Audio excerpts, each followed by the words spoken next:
तिब्बती बौद्ध धर्म की आत्मा माने जाने वाले दलाई लामा की परंपरा आज एक ऐतिहासिक मोड़ पर आ खड़ी है। परंपरागत रूप से दलाई लामा का चयन उनके निधन के बाद पुनर्जन्म के सिद्धांत पर आधारित होता है, लेकिन इस बार तस्वीर कुछ और ही दिख रही है। चीन के बढ़ते हस्तक्षेप के बीच मौजूदा दलाई लामा तेंजिन ग्यात्सो खुद अपने उत्तराधिकारी की घोषणा अपने जीवन काल में ही कर सकते हैं।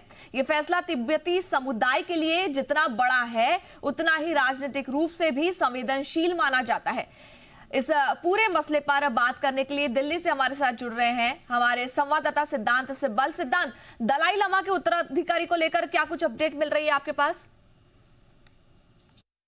दलाई लामा के पुनर्जन्म को लेकर एक बड़ी घोषणा हुई कल धर्मशाला से। मैं आपको बता दूं कि दलाई लामा जो तिब्बती बुद्धिज्म के बड़े नेता हैं, उनने ये कहा कि उनके बाद भी दलाई लामा का जो ऑफिस है वो चलता रहेगा और उसके लिए एक ट्रस्ट है जो एक तरफ से एक रिकॉग्निशन देगा पुनर्जन्म को लेकर। एक बेहद ही महत्वपूर्ण घोषणा तब जब दलाई लामा का जो एक तरफ से बर्थडे आ रहा है। और मैं आपको बता दूं कि इस घोषणा को लेकर हम देखा एक रिएक्शन भी आया है चीन की तरफ से। पर कहीं ना कहीं अगर हम तिब्बती रेफ्यूजीज़ की बात कर लें या भारत में, उन्होंने काफ़ी इस पूरे घटनाक्रम को, इस पूरी डेवलपमेंट को वेलकम करा है, क्योंकि कहीं ना कहीं आंकड़े लगाए जा रहे थे कि 14वें दलाई लामा के बाद कोई और दलाई लामा नहीं होगा, इस ऑफिस को ख़त्म कर दिया जाएगा।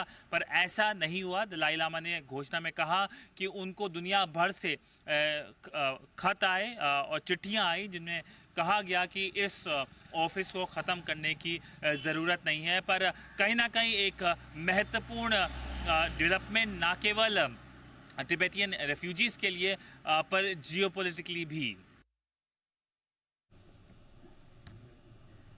बिल्कुल सिद्धांत, लेकिन सवाल ये खड़ा हो रहा है कि चीन इस चयन में अब दखल देता नजर आ रहा है। आखिर क्या कुछ कारण निकल के आ रहे हैं सामने?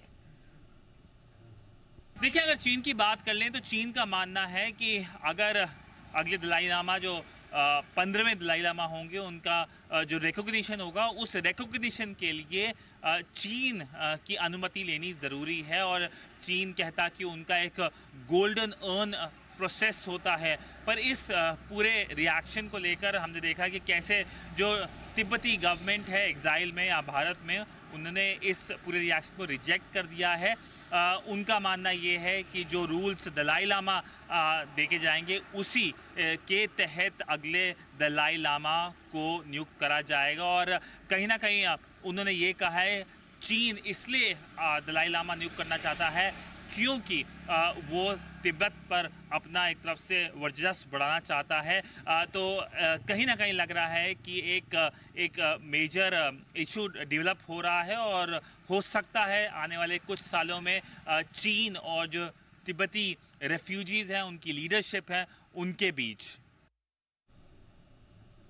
बिल्कुल, लेकिन साथ ही सिद्धांत, भारत के लिए आखिर दलाई लामा का चयन कितना ज्यादा अहम है, कितना ज्यादा जरूरी है? क्या कुछ फायदा इससे भारत को मिलेगा? देखिए, भारत का कोई रिएक्शन नहीं आया इस चीज़ को लेकर। और मैं आपको बता दूं कि पुनर्जन्म के इस प्रोसेस को, जो एक काफ़ी रिलीजियस प्रोसेस है, एक काफ़ी स्पिरिचुअल प्रोसेस है, इस पे भारत का रिएक्शन आएगा भी नहीं, क्योंकि भारत अक्सर जो रिलीजियस प्रोसेस हैं उस पर रिएक्ट नहीं करता। पर अभी तक जो भारत का रिएक्शन रहा है, भारत ने कहा है कि दलाई लामा एक गेस्ट हैं भारत के लिए, एक स्पिरिचुअल लीडर है, एक रिलीजियस लीडर है जिनकी काफ़ी बड़ी फॉलोइंग है और उनको वो रिलीजियस नेता की तौर पे देखते हैं। और मैं आपको बता दूं कि जब दलाई लामा भारत आए 1950 के बाद, तब से उन्होंने धर्मशाला में उनका घर है और वहीं से ही एक तरफ से तिब्बतियन कम्युनिटी भी एक तरफ से अपना देखरेख चला रही है और वहीं वो तिब्बतियन कम्युनिटी भी ज़्यादातर रहती है। और भी भारत के अलग हिस्सों में तिब्बतियन रेफ्यूजी का जो कम्युनिटीज़ हैं वो हैं। पर मैं आपको बता दूं कि ना केवल भारत पर दुनिया भर में तिब्बतियन कम्युनिटी और तिब्बतियन कम्युनिटी भारत को काफ़ी सराहती हैं कि उनको भारत ने जगह दी। बिल्कुल बिल्कुल, शुक्रिया।